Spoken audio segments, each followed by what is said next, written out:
Halo, Shalom. Balik lagi di video Napuan Karpido tentunya. Di video kali ini kita akan membahas mengenai yang saya ambil dari subtema pandangan yang menyelamatkan yang saya ambil dari Yohanes 12 ayat yang eh, ke-32 ya. Sebentar saya akan share screen biar terlihat jelas ya.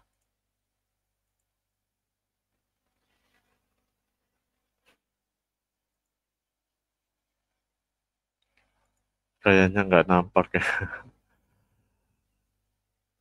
Mungkin ada kendala di perangkat sayanya jadi kayaknya nggak bisa di share screen ya. Tapi nggak apa-apa ya, saya bacakan di sini. Em, dan aku, apabila aku ditinggikan dari bumi, aku akan menarik semua orang datang kepadaku. Itulah isinya dari Yohanes 12 ayat 32. Jadi kalau kita tahu mengenai bilangan 21 itu mengisahkan tentang musibah yang menimpa umat umat Israel yang memberontak.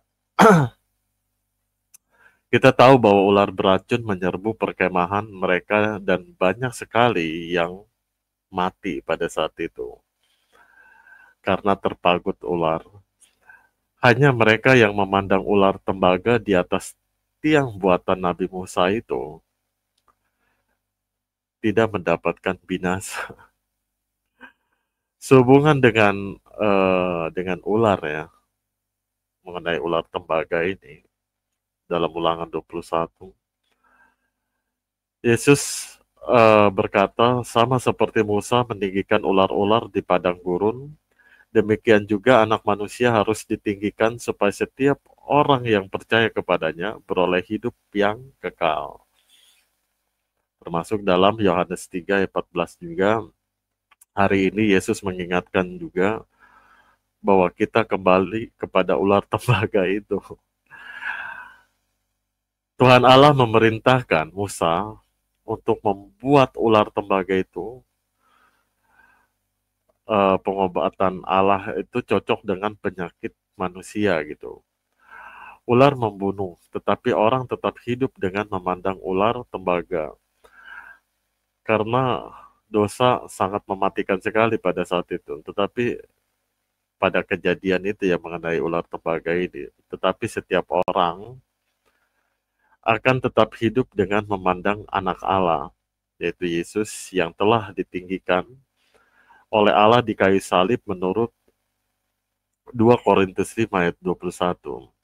Dia yang tidak mengenal dosa telah dibuatnya dosa karena kita.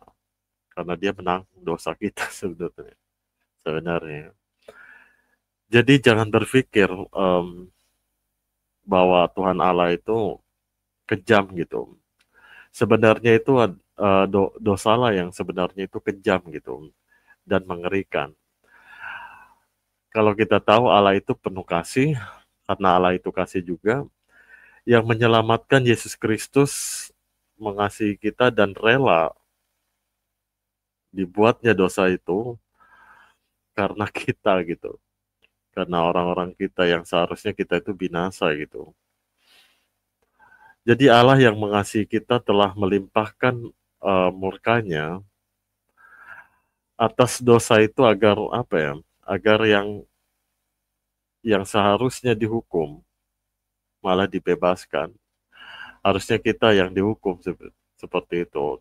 Tetapi oleh sebab karena Kristus kita dibebaskan oleh hukuman itu. Pandangilah Kristus sebelum sebelum dia mati ya. Jadi kalau kita adalah dosa, berarti sangat begitu mahal sekali ya pengorbanan Tuhan Yesus di kayu salib itu. Yang tidak bisa digantikan oleh siapapun. Seorang yang suci, kudus, tidak bercacat celah, tidak terdapat dusta di dalam perkataan dan mulutnya itu, rela menanggung itu semua demi pembebasan dari dosa itu. Jadi kini oleh karena iman kita dibenarkan, kita juga perlu merendahkan diri kita kepada kepada Dia yang sudah menyelamatkan gitu.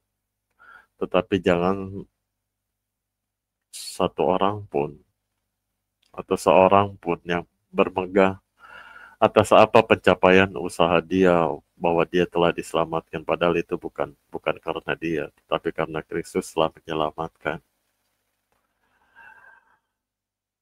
Jadi misteri anugerah Allah ini dan menyembah Yesus yang disalibkan itu merupakan suatu perwujudan dari belas kasihan Allah sebenarnya, yang pada mula-mula sebenarnya soal kasihnya itu tidak berubah sama sekali. Jadi sebagai bahan perefleksian pada topik ini yang saya ambil dari subtema kali ini, pandangan yang menyelamatkan. Jadi setiap tugas dan panggilan orang itu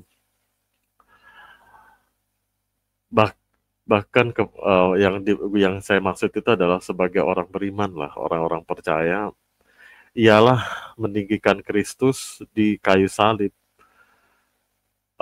Banyak orang di sekitar kita telah terkena racun si ular atau iblis itu, hanya percaya kepada Yesus memberikan keselamatan gitu.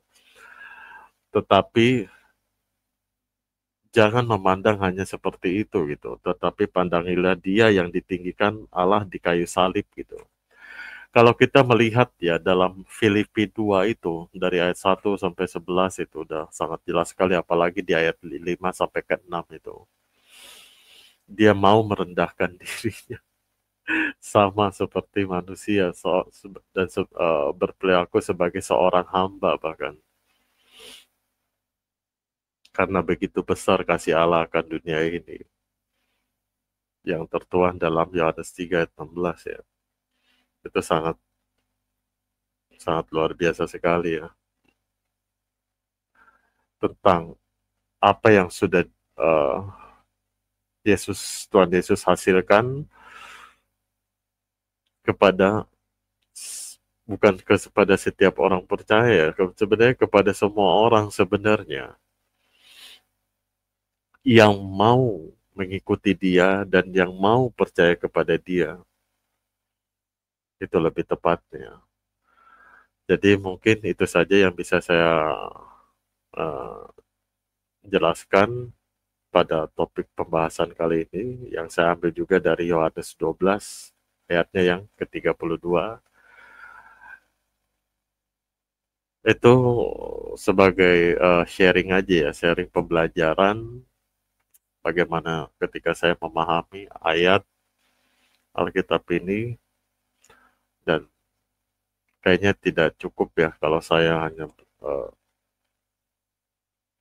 menikmatinya sendiri. Saya juga harus meng-share tentang pengalaman saya tentang pembelajaran firman Tuhan ini yang saya kutip dari Yohanes 12 ayat 32. Semoga video ini bermanfaat. Sampai ketemu di video selanjutnya. God bless you. Tuhan Yesus memberkati.